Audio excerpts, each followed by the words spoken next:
let's see, that I am a gold-digging, manipulative, evil, whorebag slut who has no real talent, who has sucked and fucked her way to the top, and is a overhyped, below average looking girl with clout, who is only relevant because of her ass.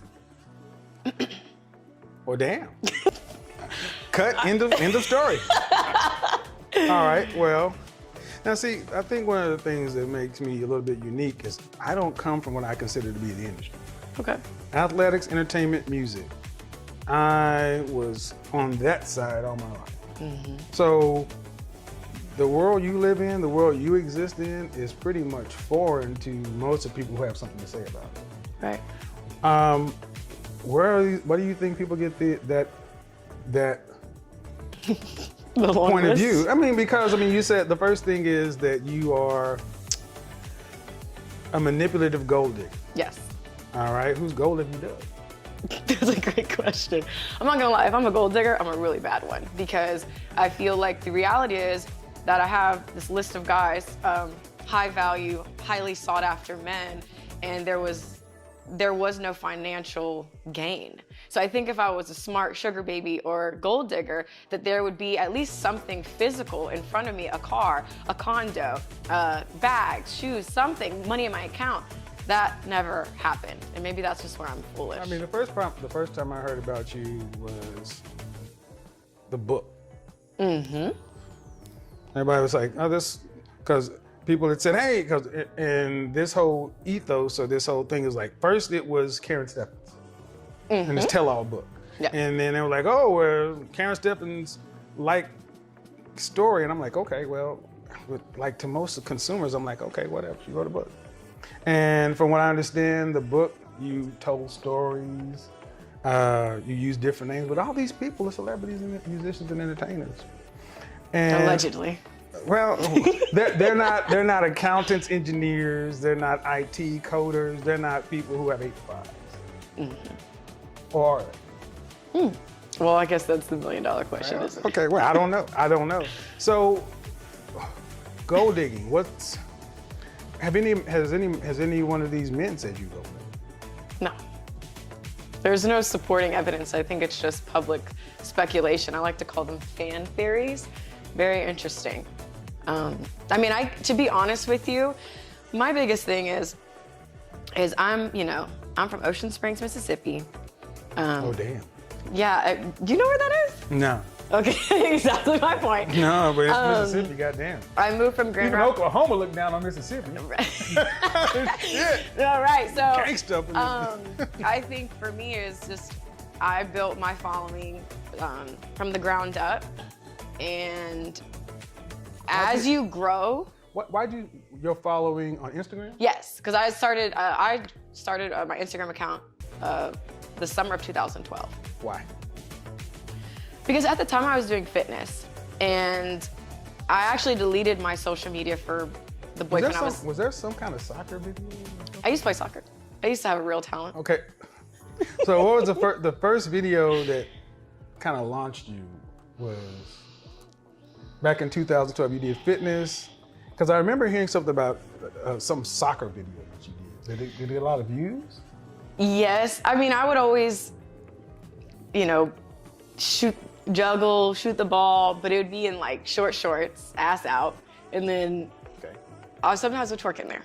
All right. So people loved it. Of course. If you guys didn't like it, well, I consume it. So it was your point to get started to be in fitness, or was it to be an IG model / influencer? I would say at the time it was fitness. And then I was in a situation because the guy I was dating at the time, I was living in his parents' basement. And I remember setting my iPad up, taking pictures, showing my body, what would be considered kind of like IG model pictures now where you show your body, whatever. And I just remember saying people are gonna know my name, people are gonna know who I am. And probably a year after that, probably a year and a half, I did a video with World Star. World Star Candy. I don't know if you remember. You probably, yeah, because you're so not in that world. No, But I mean, I've been on World Star, and I'm like, how strange is that? Me on World Star, and I'm like on one of the. Yeah. Anyway. So that's kind of So how you went for World Star. that was my goal. So when I they ended asked, up on World Star. yeah. So when I first started out, like I gained probably almost 100,000 plus followers from that video, and then probably 2 months after that, I got my first booking. So I used to be a special needs caregiver for adults. So that was my full-time job before I stopped to be a entrepreneur, Instagram model, whatever you like to call it. And what would you call it? Social media influencer. All right. So this is something you went for. Because fitness, and for those who don't know, in social media, fitness is one of the most competitive, saturated verticals online. It is damn near impossible. In men's style, the largest guy is named Aaron Moreno, Alpha M. He started out as a gym rat. He started out on the gym, and he branched over into men's fashion because it's just so hard to break through. I know that because outside of fitness, then you get into beauty and then fashion. These are hard things to break into. Right.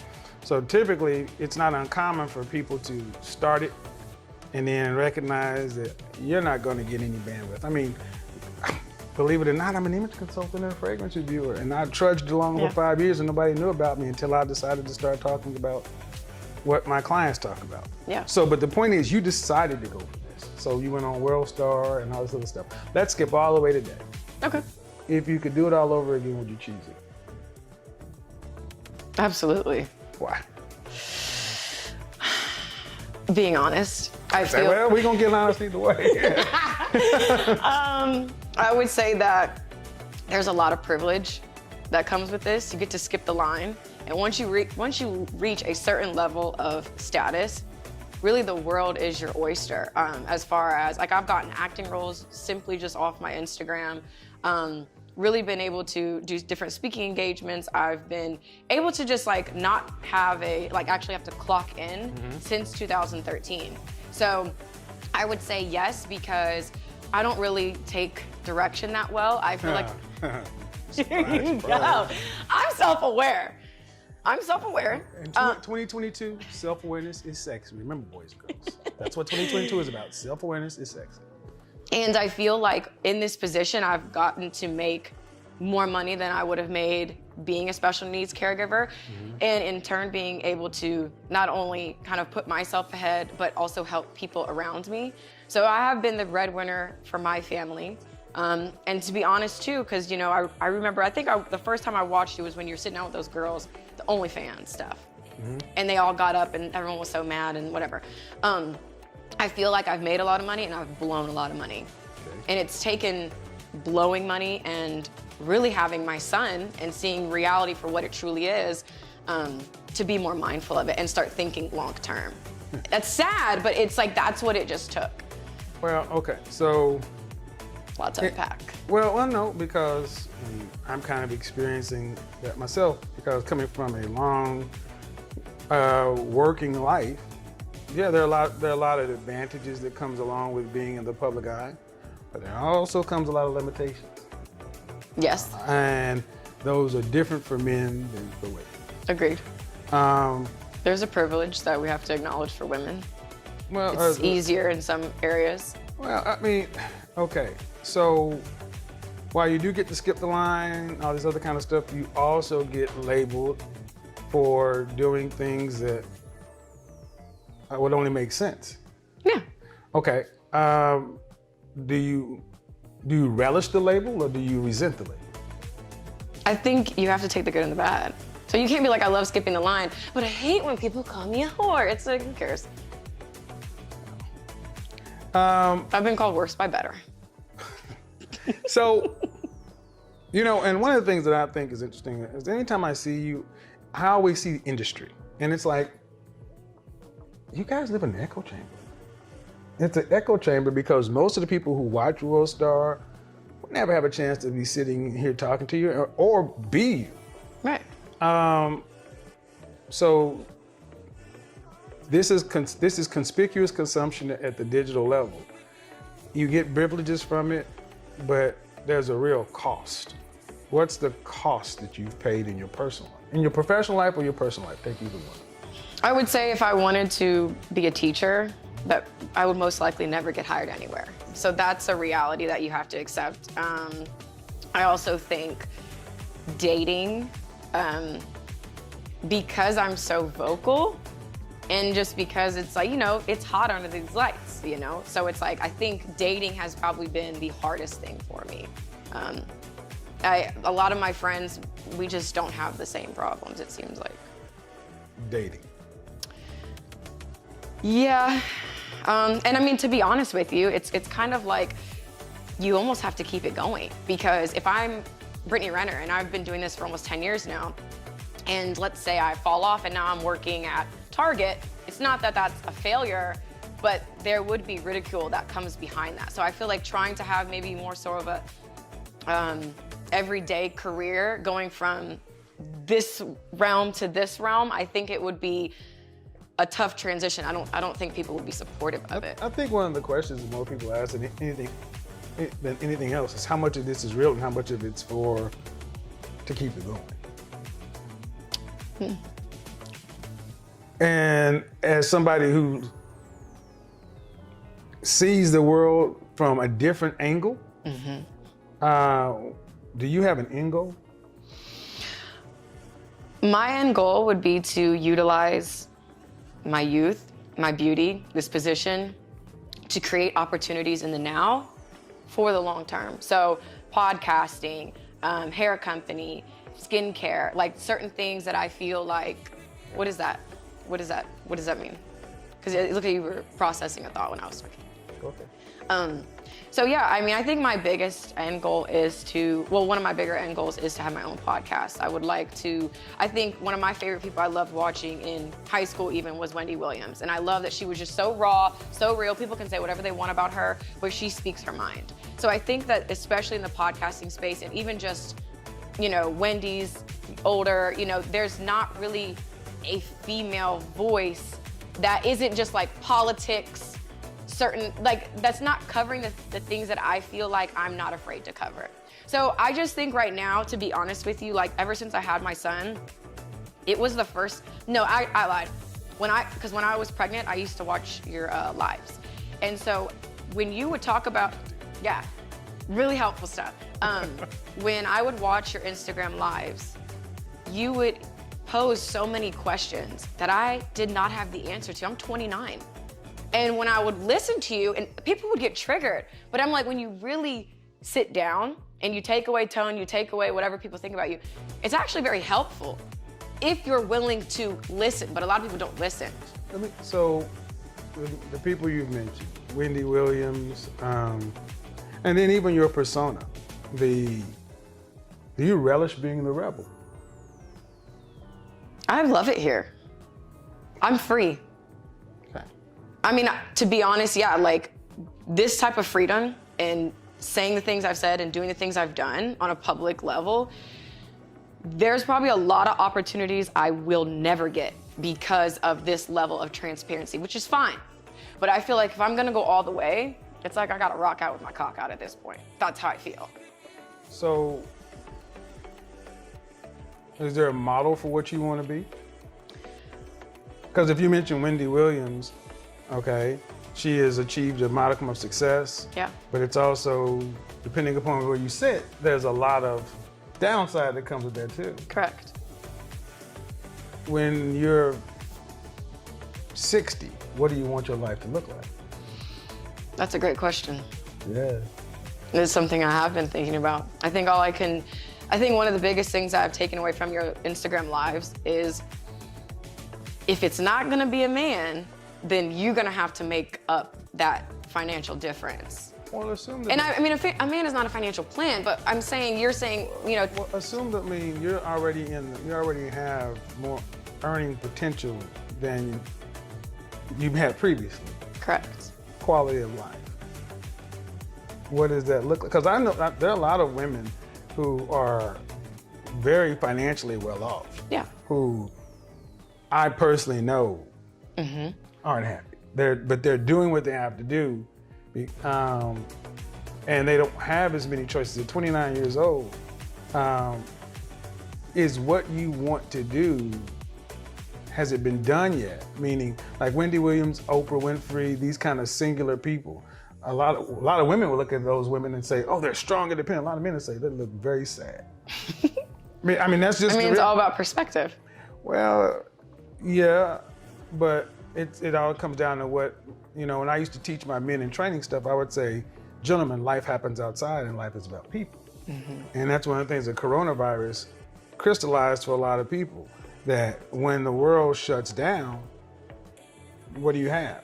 You can have all these different things, but if you don't have relationships, you don't have network, you don't have things to sustain you, then what's all this stuff? That's why, being the rebel has its advantages. I mean, who are you talking to? But what's the outcome? I will say I haven't really seen kind of more so what I want to do. I think I just use Wendy Williams more as a, she speaks freely. When you say speak freely, what does that mean to you? Whatever your truth is. I don't feel like a lot of people tell the truth. Your truth? Yeah. Is there a personal truth? I think so. Okay. Because if we're in a relationship, someone could ask, well, what's the truth? Well, this is my truth, this is his truth. There's somewhere, it's in the middle, somewhere. I can only really say how I feel, what my truth is. This becomes a philosophical question. You know what happened to truth tellers, right? What? What happened to Socrates? I don't know. What happened? Look it up. Well then, but the people who don't know want the answer. Well, Socrates was one of the most wise men of his time. Okay. But they made him drink poison. Truth comes at a cost. It does, but there's an even bigger cost when you lie, when you're not in your truth. And I think that I hear so many people talk about truth, personal truth. There is a truth, but everything has a cost to it. And in this conspicuous digital consumption, are we prepared to pay all the costs that come along with it? How do we map all that going forward as a rebel? I've had to ask myself, like, what am I willing to pay to be in my truth and to be the rebel? I think right now, there is kind of like a burning at the stake. Like that's how I feel. I feel like because I tell my truth, I speak how I feel, that I have been crucified. I'm a very easy target. So I think, yeah. For example, what do you mean? So I just recently did an interview with DJ Academics, and I feel like a lot of clips were taken and were like, she's a whore, she's this, you're just a side chick, like whatever the case may be. But I feel like because I tell the truth, my truth, it's just easy to pick on me. Like I don't really, cause like, okay, I mean, I guess to get specific, the recent situation with my child's father. He's 6 years younger than me. They're saying that I planned it. It was just some evil plan that I had in my mind, and I skated as soon as I had the baby, blah, blah, blah, blah, blah. Right. And the reality is, I thought my person was 6 years younger than me. But that's not what everyone else sees. That's not for me to sit here and try to convince people that, like, what it was. But I think just living out loud, like you said, it comes at a cost. Whether you're talking about your experiences in a book, whether your relationship is public, there is a cost. Not like we're in a world too, even with you. I've listened to a ton of your messages, just watching you, and I feel like the point is often missed because people hear what they want to hear and they make up in their mind that you're a woman hater, you're this, you're gay, blah, blah, blah, blah. That's what they say. So they're gonna take it and compute it however they may please. So, and with that being the case, there's a tendency to isolate. Okay. There's a tendency to isolate, and there's a tendency to do this to the world. Because it's like, if everybody's gonna do this to me, I'm gonna do it back to them. All right, I get it. Trust me, I get it. But what do you want out of life with other people that's not this? Do you want additional children one day? Do you want a family life? Any of these things. Have you thought about any of these things? Ideally, I would love a family. I think the sole reason I was so excited to have my son was because I wanted, the matching pajamas on Christmas. To me, family is everything. I was raised with my grandparents. So for me, they did the best they could with the awareness they had. But my mom and dad, they never married. And my mom isn't married now. My dad is. And it's just like, for me, it's just always been a dream to have that in-household unit. And I just feel like, due to recent events, now it's like, yeah, it is stepdaddy season. And that wasn't my choice, even though it was my choice. There were things that transpired where I just felt like, okay, I'm gonna have to choose me. But yeah, I want a family, but it is going to take, honestly, at this point, I don't know who would want to sign up to be with me. And that's just being all the way transparent. I don't know. I'm not big into celebrity gossip and all this stuff. I just don't. Kind of surface level, I know, but I don't know. Yeah. But from a PR standpoint, have you told there's a story that's out there. And I think, all right, but is the story accurate? No. All right. Well, then let's skip back. If the outcome you want is truly the family like most of us who didn't grow up with a family, we long for that, we want that. Yeah. All right. What matters more, getting that or let's just call it your entrepreneurial empire? Because you can't have both. Why is that? You got to pick. Why do I have to choose though? Because life is about choices and trade-offs. And one of the biggest lies that's been told to your generation is you can have it all at the same time. Show me one person that has it all at the same time. I think I don't know a person off the top of my head. Because it's impossible. It's impossible to have it all at the same time. The things that when you start really letting your guard down and softening up, that's what you want. Then you have the things that we feel like we need. Cool, but you can't have it all. It's like you can't have this life and then have a normal private life. Right. You can't, because it's too public. You don't know who you're meeting, you don't know why you're meeting them, and you gotta calculate every time you meet somebody, what's the damage that can be done to the end goal because you're you. That's not normal. It's not. So that comes along with it. So all things being equal, what matters more in the long term to you? Is it the family life, that kind of stuff, and still living a decent life, or is it the speaking your truth and the whole Wendy Williams kind of thing we were talking about? See, I think that's a good question, but I almost feel like I can't get too far away from the empire, because if I get too far from the empire, any man that I'm with, at some point in time, I'm gonna have to get in compliance and kind of sign up for whatever his set of rules are, right? Get on his program, I should say. And I am well aware of what's out there. I'm well aware a lot of guys are going to steer clear of me, which is fine.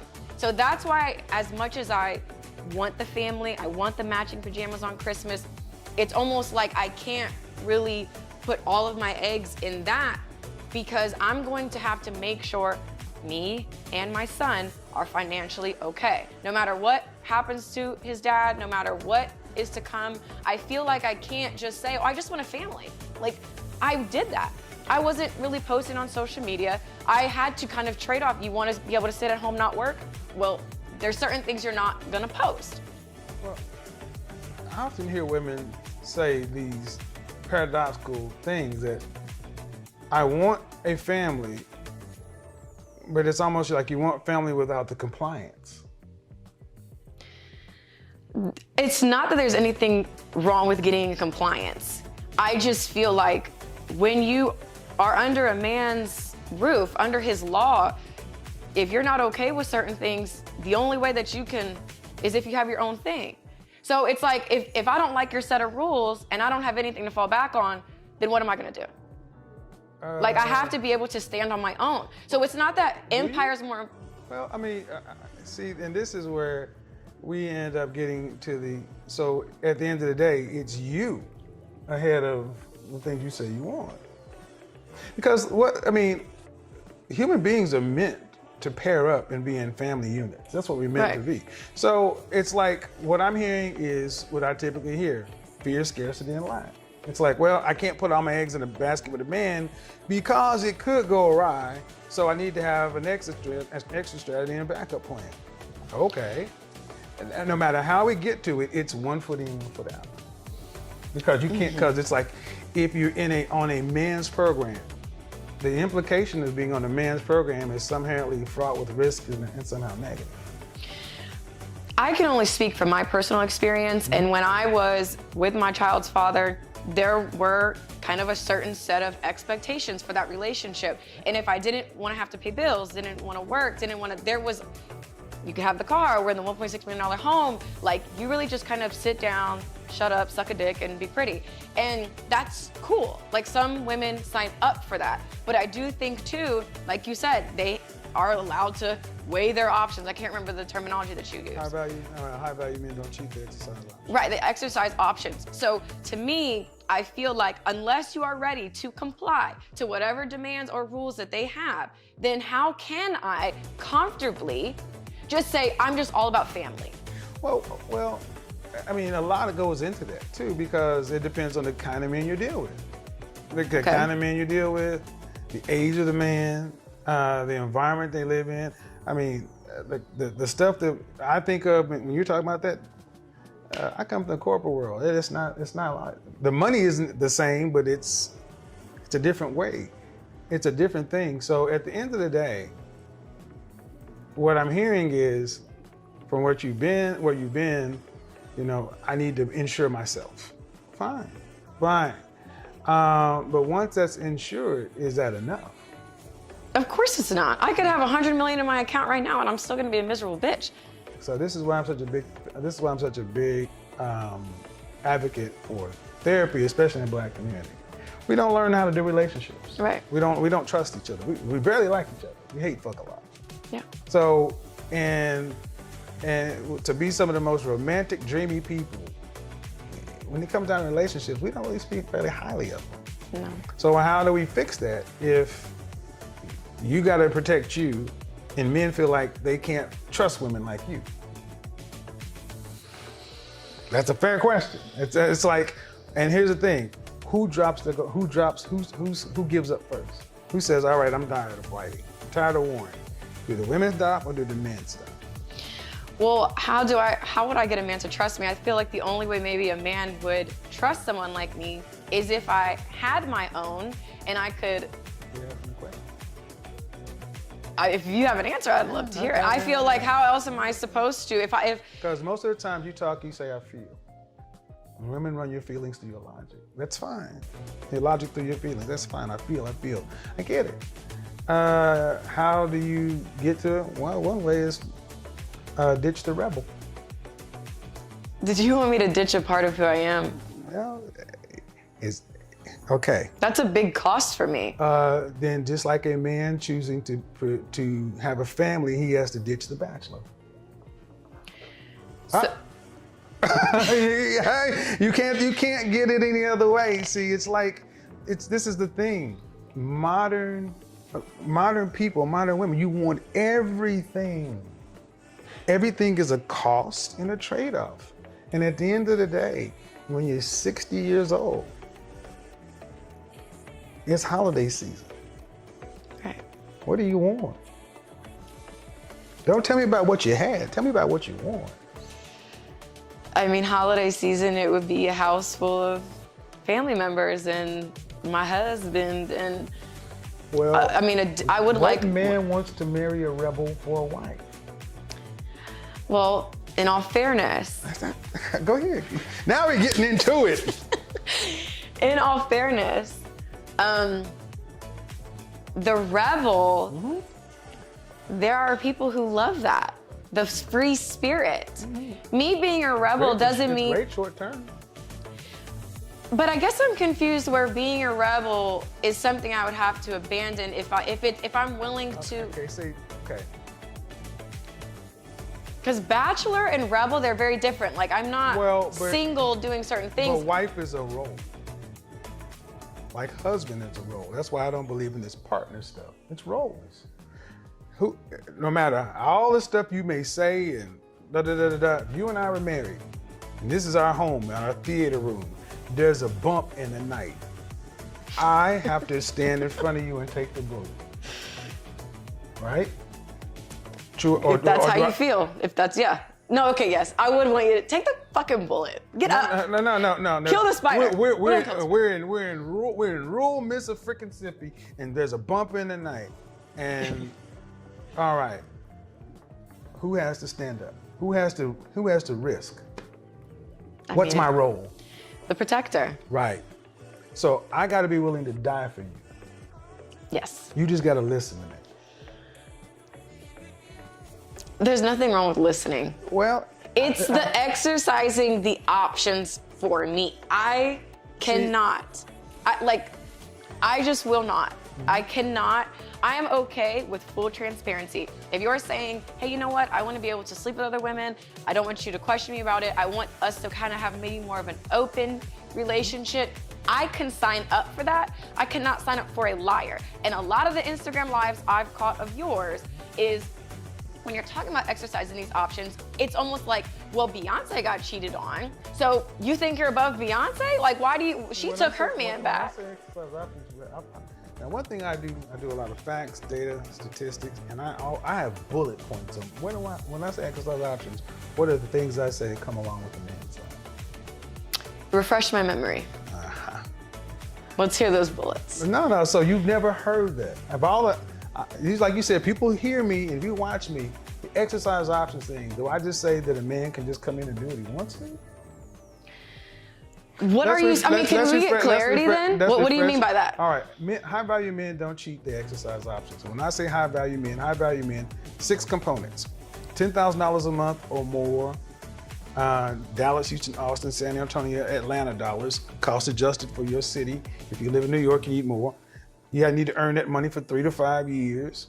You need to have a network of high value men and other people. High value men must recognize you as a peer or potential peer. Okay. You must have a visible kind of LinkedIn. You must be LinkedIn visibility. You can't just say I'm an entrepreneur. Much better to say I'm VP of Mergers and Acquisitions at Goldman Sachs.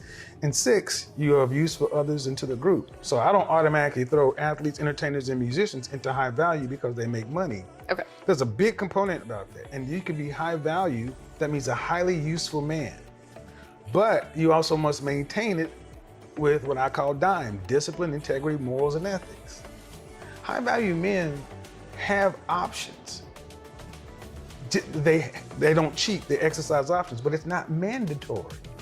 Most don't, and when they do exercise the options, it comes with rules. 1, no outside babies or kids. No bringing home no sexual diseases. 2, no putting the family or the brand at risk. 3, no public or private embarrassment. That last one should erase everything that you just said, because they're outside babies, you shouldn't be sticking your dick anywhere. So that's what I'm saying. Shouldn't? If we don't have a relationship where it's like, I get to do X, Y, Z, I don't have to sign up for that just because a bunch of bitches want him. Okay. You're conflating. You're saying you can't, you don't like it, but then you say you want transparency. My biggest issue is the lying. It shouldn't be cheating if there's an understanding. There's no lying if there's no lying. What's funny? There's no lying. Okay, when I'm talking about the men I'm talking about, did Bill and Melinda Gates have an understanding? Because I watched your Vlad interview. I do know he had a girlfriend. They would go out to the summer together. But that's clearly an understanding. She signed off on that. He wasn't sneaking around with her. Okay, but then that's transparency, not, oh, I'm cheating, I'm embarrassing you. Cheating and exercising options are 2 different things. What I'm talking about there, okay, like it or not, high value men have those options. Do they always exercise the options? And let's just say the Jay-Z and Beyonce thing. Why do we even know about it? I'm assuming because they told us in their music. No, absolutely not. Why? Because Solange acted a fool on the elevator. Oh, I forgot about that. Yeah. Yep. If Solange would have, and who's Solange married to by now? Not sure. Uh-huh. Right. Has Solange not been on that elevator? But how can we say right? Like she's not married. Like if she hasn't met her person. No, she has been married. My point is. So have you? I know that's not my point. My point is Jay-Z and Beyonce had an understanding, and whatever was between them was their business. You don't need your sister jumping in your business in a public elevator with a camera to put all that out on Front Street. Now Jay-Z and Beyonce had to do damage control and crisis control because of Solange. Had Solange not been there, we likely wouldn't even have this window into the relationship like Bill and Melinda. Okay. See, there's always an understanding. And I don't understand, and it's one of the things, the divorce rate drops drastically with people over a certain income because there is an understanding. And I think one of the biggest things women often say is you want loyalty and honesty. Okay, well, if you get it and you want a man and you want a lifestyle at a certain level, that comes with things. Is it mandatory? Is it required? No. But if it happens, as long as there's an understanding between those two people, what's the problem? I don't think there's a problem when you describe it like that. That's the way I know men, I know that everyday American man, when they watch your videos and they talk about exercising options, they think it means something totally different. So that's why I think it's important you give clarity. But I give clarity. I never speak vaguely. I give clarity, but I give clarity. I never speak vaguely. I know, but what I'm saying is having an understanding is much different than saying, hey, you're allowed to get cheated on because he's a high value guy. Like, that's completely different things. Okay, take it and see, if you go to corporate America, do you realize how many executives have their sugar babies or their mistresses written into their company contract under miscellaneous, under a line item? How many men are married to wife, but then his executive assistant is called his work wife? His work wife. Right, and how often this happens. And see, that's why I say, the world that I think you talk about a lot of times is so different than the rest of the world that over here. Right. So when you talk about relationships and all this other kind of thing, you're talking about men that are living a different life. Yes. Okay, that's a small group of men, and those men happen to be very young. Mm-hmm. There are no 40, 50-year-old men over in an environment. So the danger is basing the future off of a very small group of, to be in music, athletics, or entertainment is like being in fraternities. They're very small. Yeah. But then there are the rest of the guys out there. And women often hear women like yourself talk about, you can have it all, this rebel thing, and it gets them thinking that they can do what you can do, and they don't have the means to do that. Mm-hmm. You ever think about that? I do, and I think there was a time too before I met my child's father that I was the biggest man hater on social media, and I realized, it's Why? Because I did hate him. I hated all my experiences with them. I hated that I never got the outcome I desired. I hated the position I was in because Stop you right here. The outcome you desired. Did you go into it clearly about the outcome? I tried my best with the awareness that I had. That's all I can say. This is why I'm such a big fan of women dating with intention, because oftentimes you ladies go into situations wanting something that's not clearly communicated to us, and that's true. So, and I can say a lot of situations I probably wasn't very clear. In my mind, I want you to be a mind reader. I want to be with you. I think with age, I started to realize, you do have to be more intentional with what you're saying, how you're acting, even just your behavior. What is the end goal? So whatever that is, you have to be that in the now. And I think even before I had my child, in my mind, I was like, okay, if I want marriage, then I need a man. And I know that is not groundbreaking news, but you can't hate men and then be sad about not having a husband. Well, if you wanted marriage, would you move like a wife? I believed I was, because to be honest, I did ditch the rebel, which I felt like is a part of me. I feel like I can still be, it's kind of like being a loyal slut. I can be loyal, but I can also be. Now, I don't know, did you ditch it joyfully, or did you ditch it and with saying, okay, I'm going to do this for you? Meaning, like, one of the worst things we can do in relationships is keep score. I'm doing this because I want to be with you, but if I don't get what I want, then I'm going to pull this back out. In that moment, I thought I could hang my jersey up, and I knew to be the wife at the games that I was probably going to have to play the background a little more. That's how I felt. Okay. Do you not like the background? I just feel like I'm meant to shine. Okay. It's very difficult for me to play the background. Like, I could wear a trash bag to an NBA game, and because of who I am, it's not a normal situation. So, what successful men desire to have the woman in the foreground? It would have to be a man comfortable within himself. See, now that's where I think you ladies become disingenuous. Okay. Because being wanting to be in the foreground is fine, but you got to take what comes with that. Okay. See, in 1972, go read the book "The End of Men and the Richer Sex." Second wave feminism talked about, getting women out in the work world and being successful in this and being CEOs and all this other stuff. That's fine, but guess what? When a man becomes successful, he often has to marry down. I agree. Okay, so when a woman gets to that level, you often have to marry down as well. But most women get to that level, and hypergamy means you want a man at your level or higher, and you don't typically get men who are at that level or higher who don't have leadership characteristics. Now, again, I'm moving athletics, entertainment, and musicians over here because the money comes differently. To get the kind of money and the gravitas and influence, you have to separate yourself.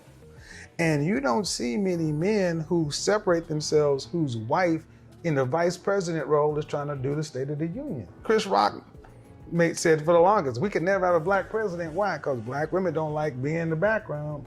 They want to be right up there up front.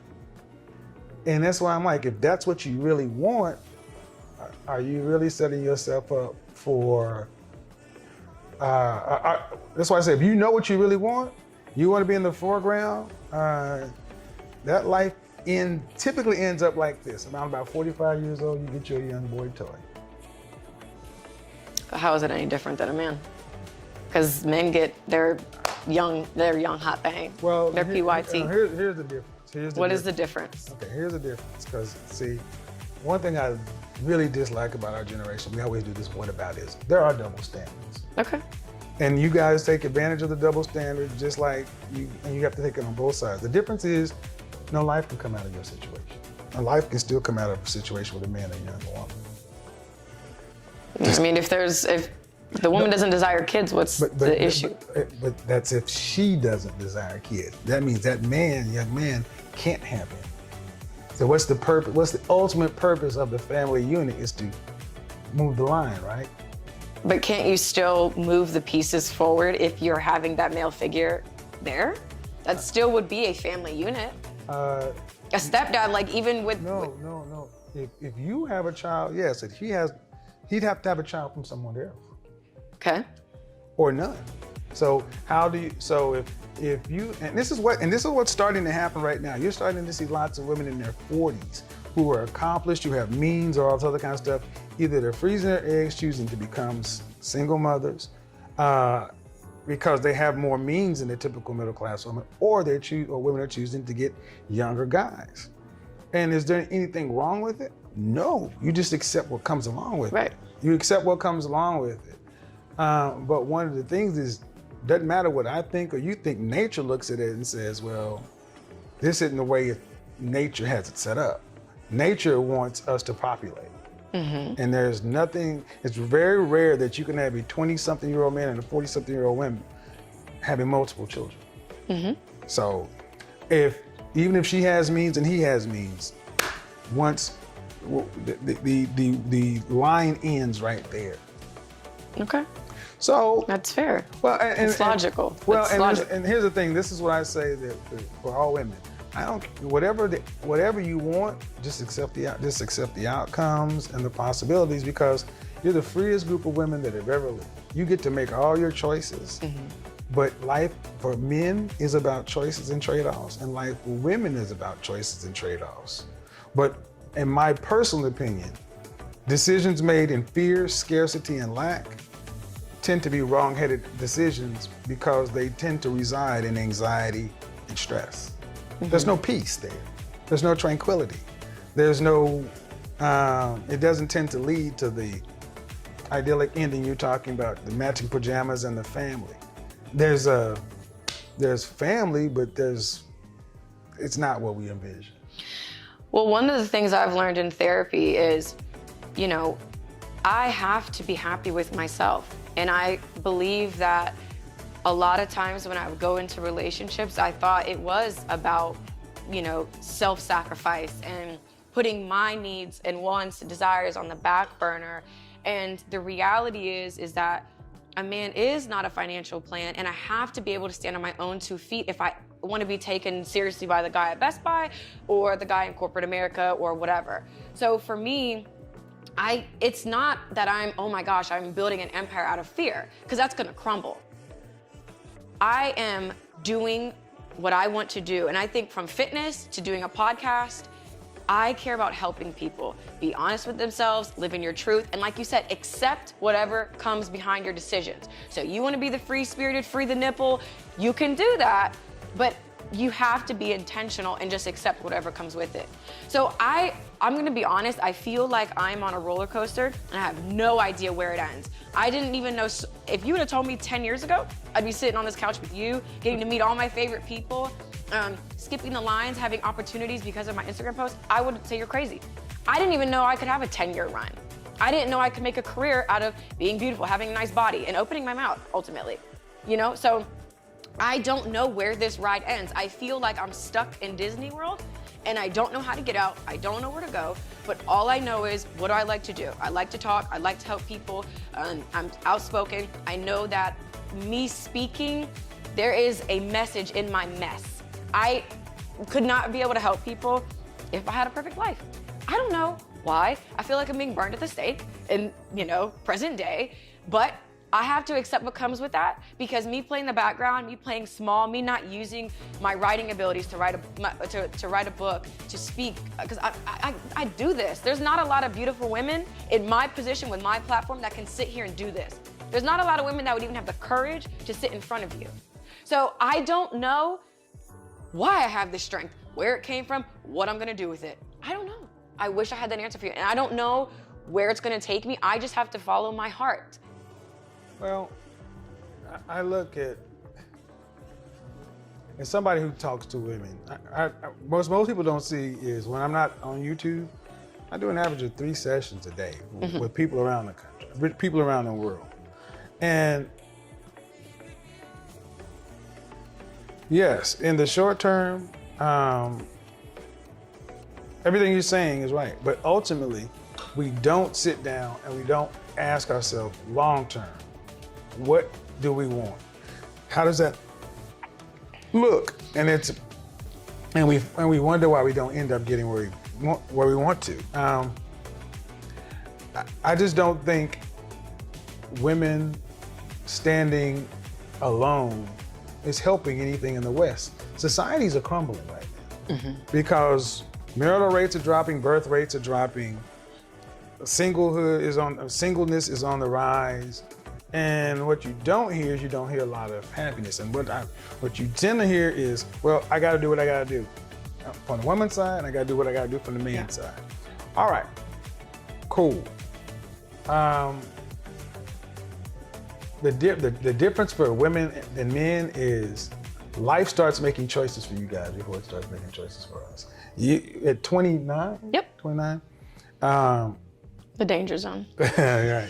So, I mean, if you wanted more kids, how many more would you want? Probably, realistically, 2. I mean, at this point, another thing I have to accept is if I'm not with my child's father and I get with a man who wants kids with me, that's something I should be open-minded to, because it's like, you're gonna take care of my son, my son, but then you don't wanna have kids with me. Where is the trade-off? So I think realistically, yeah, I would at least want 1 to 2 children. This is why I'm such a fan of intentional dating and marrying before you carry, because all this stuff becomes complicated, and I've been on both sides of it. Yeah. And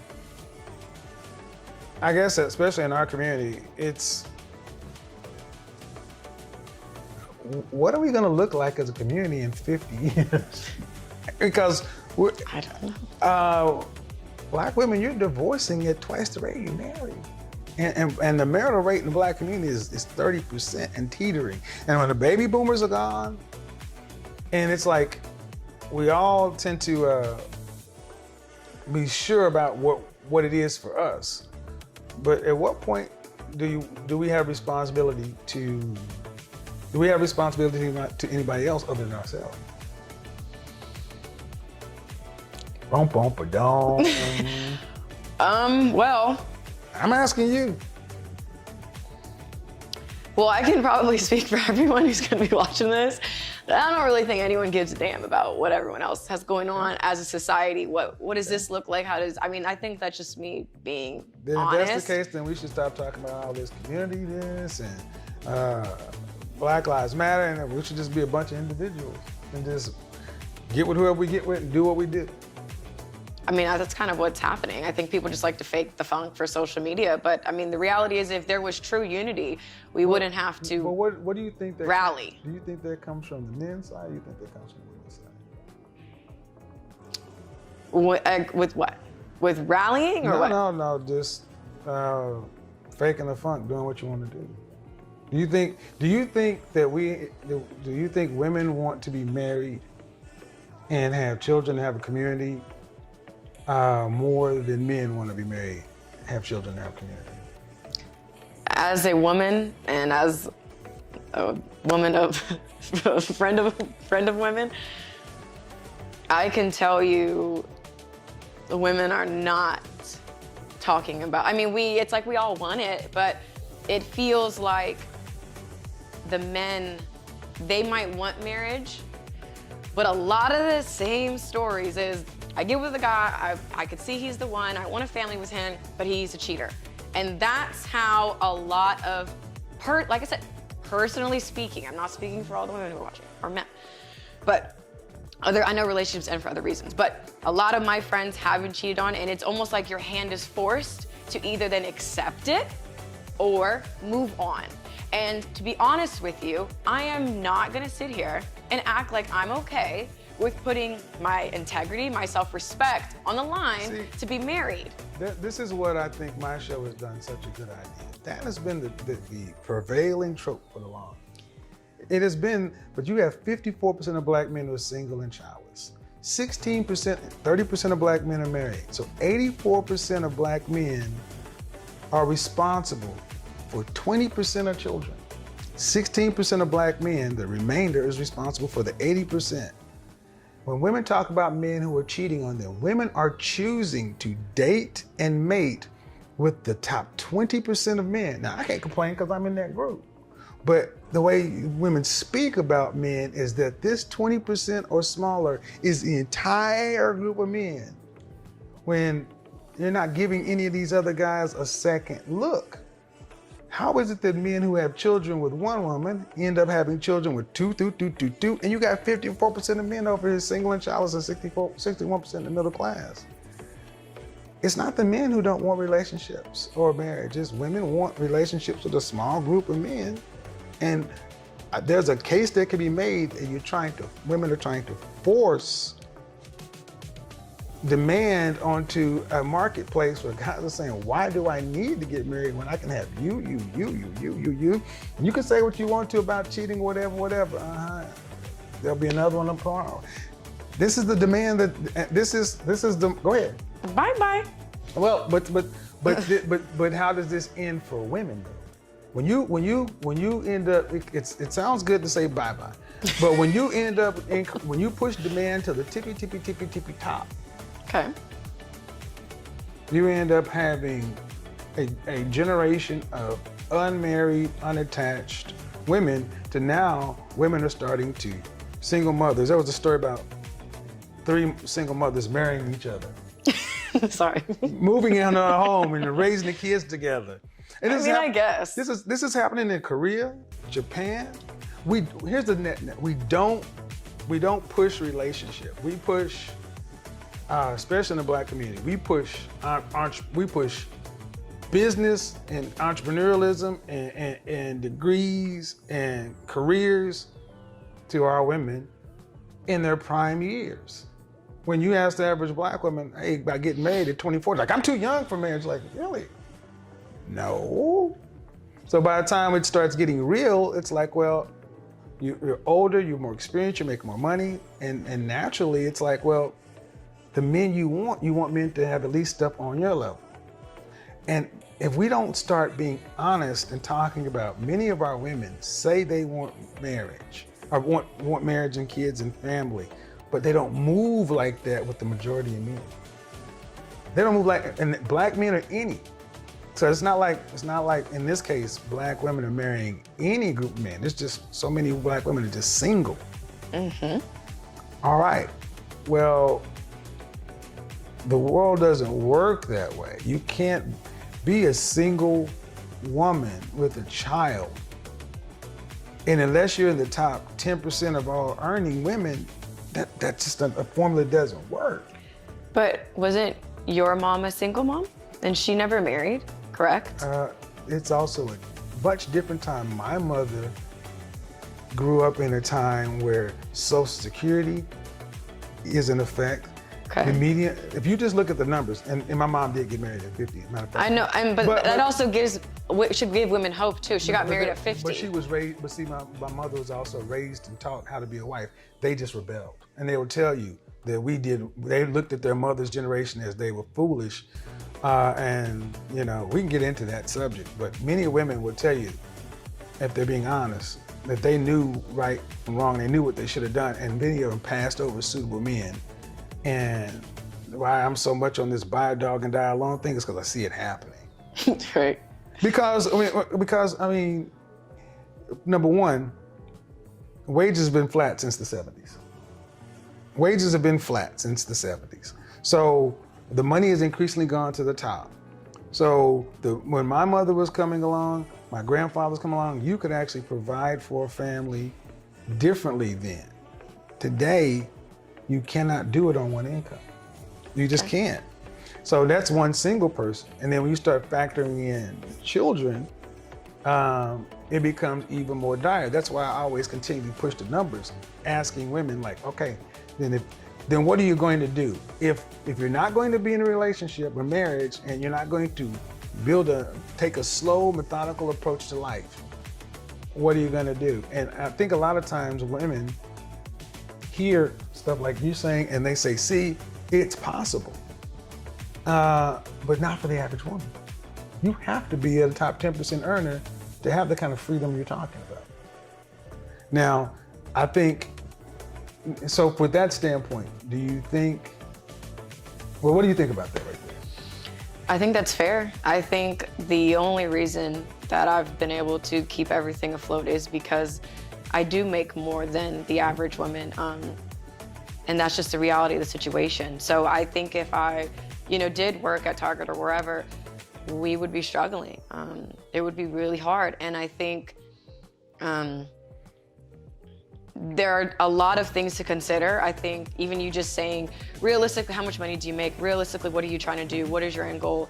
I get your perspective. I totally do. And I'm not here to just sell hope. I'm not here to sell dreams. But I am here to say that you should live in your truth. And if you are not wanting, again, to sign up for, whatever plan however you run your household, then you are going to have to work harder. And then, like you're saying, in working harder, you may not see the importance of marriage. So then, to fast forward 8-10 years, then you're, again, with the dog alone. That is a very real possibility. But also the other reality is that even though your mom was raised to be a wife, whatever that entails, she still made it happen. At 50 years old, she still got married. You're conflating things. See? How? And women, see, because one, my mother could have chosen to be married a lot of different ways. She kept choosing men because she didn't want to. She chose not to be. It's not as though she didn't have a choice. And my mother would also tell you that her life has been exponentially. My mother's life post-marriage was marked. I wish I could have had the life my mother had after marriage than we did growing up. It was hard.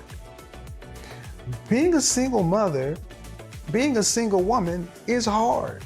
Yeah. Women are breaking. You on TikTok, it's Saturday night, and women everywhere. There's so many sad TikToks being made right now. Yeah. And you're not meant to be by yourself. You're the social of the group. And I'm sorry, when left to ourselves, even the most egalitarian society, the Netherlands, men sort themselves into the technical professions, infrastructure, women sort themselves into teaching, the highest paid profession, nursing. But women simply do not make enough money in the main to be single. You're either going to learn how to get along with a man or you're going to live with Brenda. You cannot do it on one income. So, and I think it's, and I think we've gotten to a place to where our truth or this or that is like, when men hear women say this, it's like, God damn, why are men so bad? It's like you'd rather struggle and live in your truth with a woman and a cat or a dog? Because the average woman talks about men and relationships in negative terms. Well, I'm not jaded. I still very much believe in love. Do you think that, would you think that's precise?